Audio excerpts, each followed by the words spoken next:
Alright, so I'm going to make kind of one of my favorite recipes, but it's kind of a copycat with some tweaks, I guess, of something from our restaurant. But anyway, if you've been in Chili's and you know their Skillet Queso, because yes. So I learned how to make it at home. There was some recipes floating around the internet, and I tweaked it just a little bit for my own liking. So what you're going to do, you need 2 Hormel chili. You can do the with beans or without. That's personal preference, you know, whatever. You're going to need cumin and chili powder and paprika, some Velveeta, and milk. At this point, I just kind of eyeball some of this stuff. But I'm going to get the chili in here. The milk is generally about cup and a half, maybe 2, depending on how you like it. Again, I just kind of tweak and eyeball it how I like it. So let me get the chili open and get the milk in there, and I'll be right back. I got the chili and I got the milk in there. All right, so I'm going to do the cumin. It generally takes about half a teaspoon, maybe. I just kind of do a couple of gentle shakes in there. I said I've made this so many times, I just kind of eyeball it now. And again, you can tweak it to how you like it. See if I can get the chili powder open. Should have thought about this with the camera in my hand. That's okay. Okay, chili powder.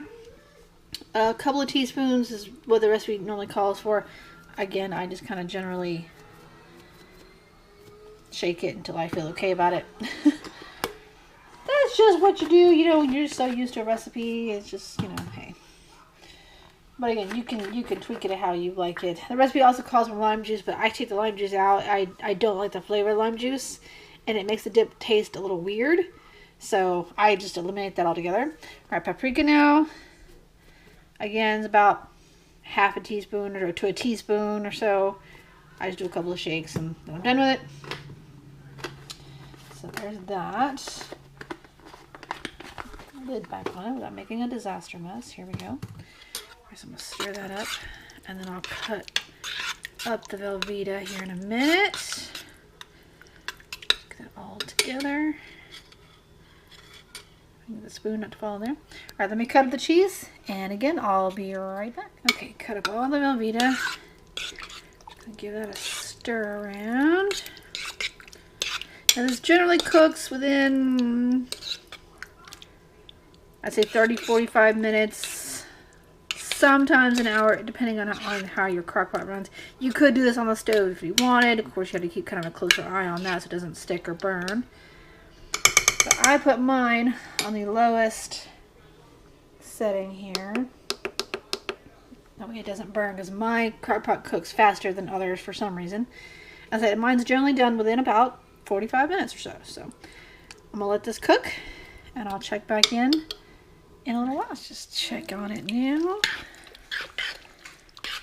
It's been almost 45 minutes. It's getting very close.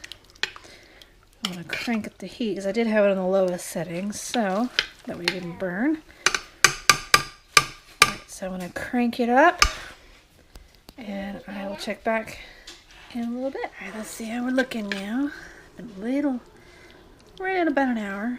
Oh yeah, we look good now. Pretty much perfect. So I'm going to finish stirring this around. I'm going to dish it out. We're going to eat. That noise you hear is my son wrestling with my husband. This is a nightly occurrence in this house. But we look good. So I will try to post the recipe below, or I think I have it somewhere on the blog. I'll have to look. But I hope you enjoyed my video, and I hope you all have a good night.